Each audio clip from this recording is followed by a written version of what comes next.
question, and you may have already answered the question, but if you remember back to the first part one, where I warned you that I had a UN thing and I was trying to find the tweet.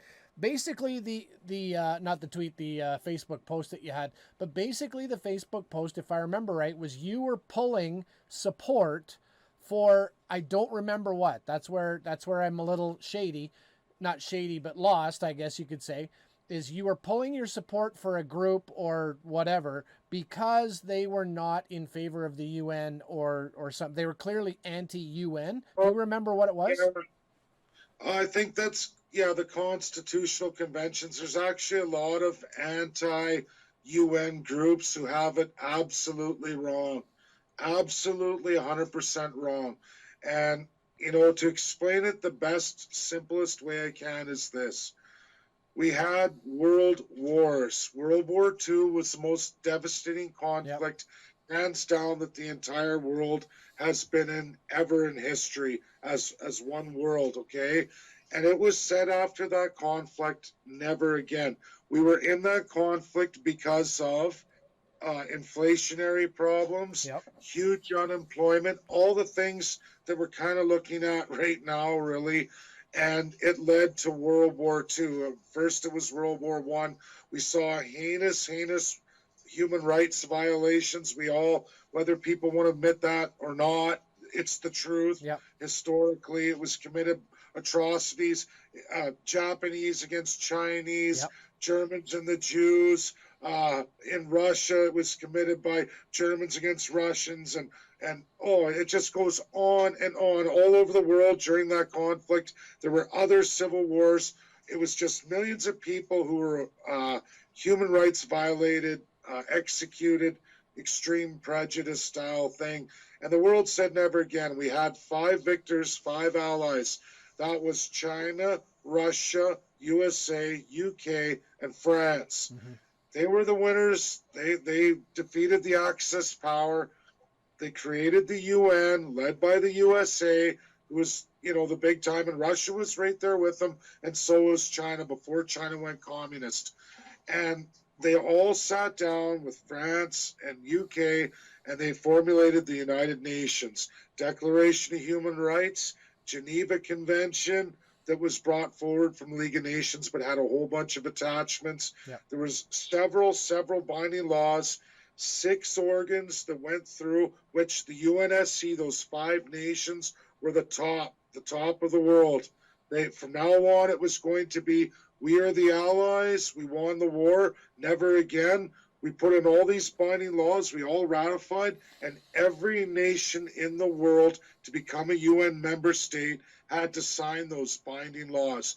There have been absolutely very few binding laws since that period, only a handful that have been ratified by the 5, meaning they become binding law whether you like it or not. If you want to be a UN member state, those are bound to you, and you have to follow them in this world that we all go in. The law of sovereignty is absolutely number one. So this whole globalist agenda is not a fundamental principle of the UN. I know a lot of people don't know that. They don't do any reading, but read the binding laws. There are not that many. Yes, it's got a lot of lawyer, doctrination to it, of course. And, it's all written in articles like a constitution. They have a constitution, but every nation agreed to those things with a whole bunch, just like our Charter of Rights and Freedoms here in Canada, Mm-hmm. with actually quite a bit more,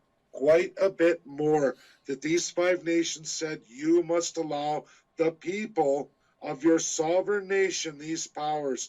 They even gave tools for situations where we're a country that's a monarchy, a constitutional monarchy. Yep. We have a prime minister, and then our system of provinces, which is a system throughout the world too. And then there's regions where there's still prime minister, but they call it not provinces, they call it regions. Then there's republics where they have states, not UN states, but in the UN state, that country, they're broken down into states. So they have many tools for those states inside a UN state or province or region, whatever you want to call it. Often they call it region, which would be a territory or anything inside a country.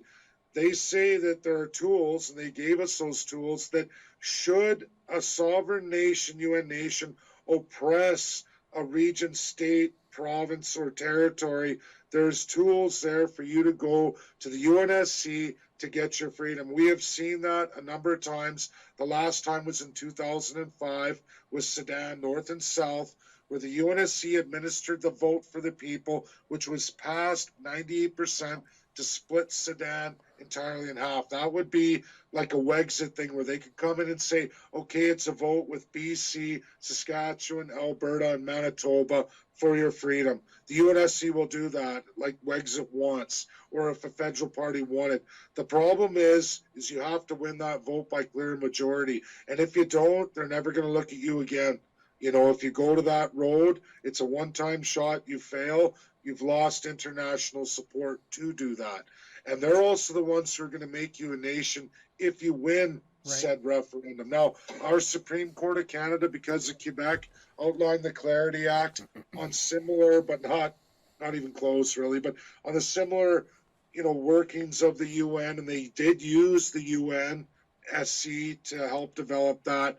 But they put in a whole bunch of other steps, right? And I agree with the Indigenous step. I absolutely do. And we do have to work with them. But I do not agree, and I don't think the UNSC would agree, that all the provinces get to vote whether we leave or not. Because if they're oppressing you and they're your financial oppression, the UNSC would step in at that point. They absolutely would. Now, the binding laws of the UN that's real and binding, there's degrees of breaches, and those 6 organs they have, one of the organs that they administer is the General Assembly. That is all 193 nations. This is the ideas factory, but they have absolutely zero authority to bind it into world law that has to be followed. Those are called the non-binding agreements. It's an ideas factory. Any nation, regardless of their government, who's a UN member, who pays their dues, can come forward at any monthly UN meeting or weekly and say, hello, General Assembly, I want to present this. I want ultimate socialism, and I want everybody to give me a bunch of money. And guess what? No one's going to vote for that. And even if all the nations in the world do, but one of the 5 who have absolute veto power says no, it's scrapped. And it's rogue UN states who take that out of that proverbial UN garbage can and try to make it real and legitimate. And when they do that, and any nation who goes with that and tries to implement that worldwide, you're going to face first levels trade embargoes, second levels sanctions, third levels military intervention, fourth level is extermination. And that's when they will shoot your leader and kill him. I just put out 2 days ago, a lot of people don't really want to look at this stuff, but I'll put it to you this way. Since 1963, France has executed 22 leaders of African countries. 22. And know why? Because they had the justification that if you break a binding world law, it can get elevated to extermination when it's extreme human rights violations. There's all kinds of other things that they will lead up to that, like they'll trade embargo. You see it all the time, sanctions, everything else you hear about.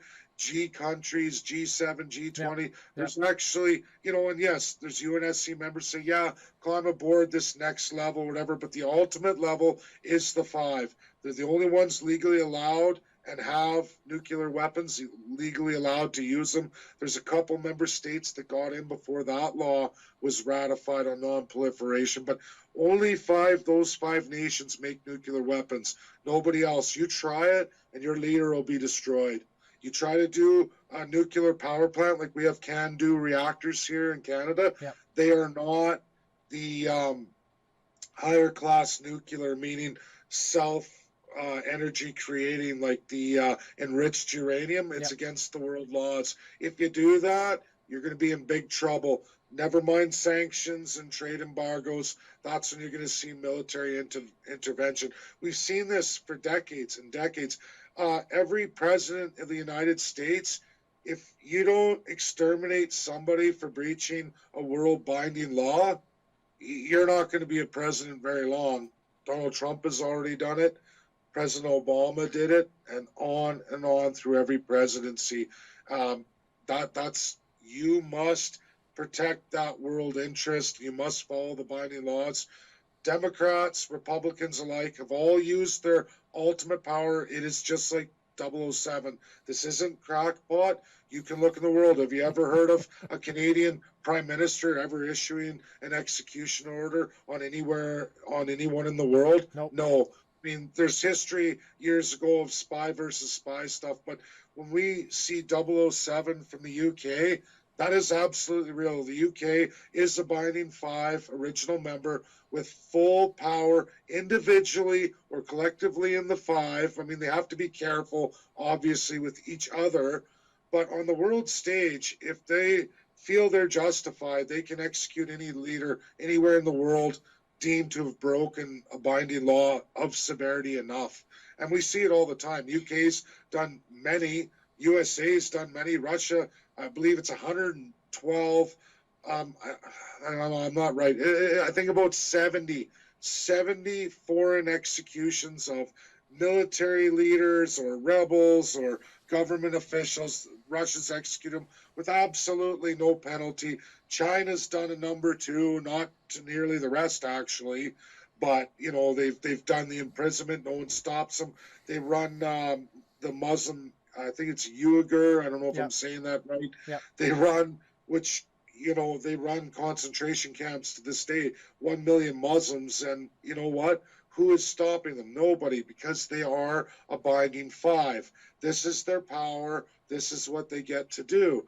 And people have to get understanding that, we hear about rich families. Sure, they manipulate currencies. They destroy countries. They generate wealth. But people get it wrong from the left side especially. And now alt-right people are getting it wrong too. Central banks, sure, they print money and they borrow and they do, and you get things right now that you didn't work for, but you physically have an asset of some kind generated from that money. So it wasn't just like you got free money and they're making this money worth more. There are all kinds of assets, and it generates somebody's doing the work to put that value to the money. You know what I mean, right? Like there's a physical asset, or your currency would just keep going right down the toilet. We lost our currency value a long time ago. So, even Michael Moore, and I know another presentation, they have it wrong, and this UN, the binding five, as it stands in today's era, since 1948, they are the world police, the world judge, the world jury, and the world executioner. No other UN body has any other authority above those five, and ultimately they can veto anything. There are five organs besides them that all have various powers and authorities over things, and yes, World Bank, World Trade's all there, but at the end of the day, it's the power of the five could literally dismantle them. It would put us probably in World War III again. And, I don't want to see that. I'm okay with the five, and I encourage everybody, read the binding laws of the UNSC, binding membership rules of all member states. As long as all those five countries have signed it, that means it's bound. If it's not signed, it means they didn't have consensus. It means you don't sign it, you don't implement it in law. And we've watched Canada implement all kinds of law that's already put us at the level of trade embargo. We were removed from the UNSC for the first time since its inception, since we were a founding member, for the first time just 16 years ago, 14 years ago, Stephen Harper, 2006, because he defunded the military. Like, there's so many things people think with non-binding UN.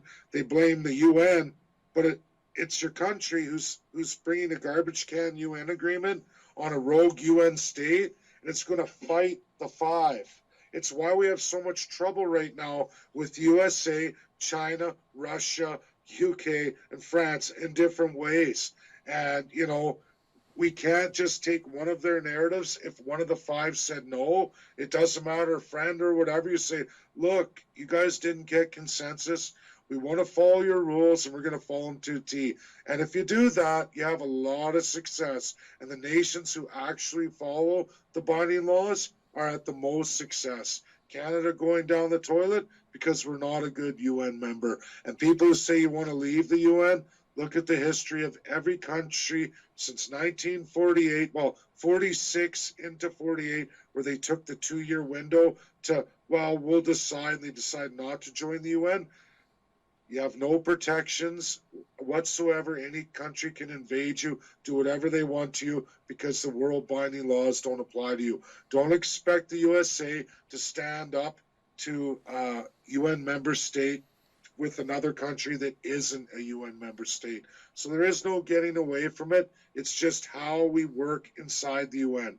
Are we going to be an ally, or are we going to be a rogue Axis power? When I say Axis, that's that civil law socialist, heavy tied to what was formerly the Nazi of World War II, and that spread through the Muslim world of a lot of those states who hold serious breaches with binding UN law. It's why Russia's always at it in the Middle East or Africa. It's why USA is always there. China's now doing it too with the concentration camps, because they're not picking on people per se. They're following the binding laws, the police, the justice, the jury, the executioner. And that's just the best the world can be. If you don't like it, you want to be a radical socialist with no human rights violations, by all means get in line. But if you ever get some serious power, look out. You're not going to hold it for long. You're going to be driving in a car and a missile's going to hit you from a communications in outer space. And if you don't think it's real, UK, China, Russia, USA, and I missed one there, but France especially, believe it or not, who's probably done the most leadership assassinations in the world since 1963. But they all do it, and there is absolutely, show me anyone who's been punished for it. There isn't. And it's only when they break the law of sovereignty themselves that they can be held account. And then, like we just saw with Crimea, Russia took the sanctions. They didn't care. They would rather take those sanctions economically than actually have to give up their binding power of the five. And, sorry, world, but nobody has a military force that can come even close to those five countries in nuclear might or in armed force. And people say, oh, the people rise up. No, they won't. They never do. And it's not to that level. And if you take the time to read the binding laws of the UNSC, the real UN, the real category, not this baloney non-binding stuff. As soon as you hear non-binding, it means not sanctioned by the UNSC, not real UN. That's what it is. And people still try to deny this because Canada enforces those on its own people and loves the narrative of the masses believing that it's some other narrative when it isn't so true. And I encourage people to read the best one to start with is the Declaration of Human Rights, not the illegal Human Rights Council that is non-binding and not in the legal UN. So read the Declaration of Human Rights. It's bound. There's your world rules. I don't think there's a person alive that can find anything in there that's going to tell them that this isn't a good thing.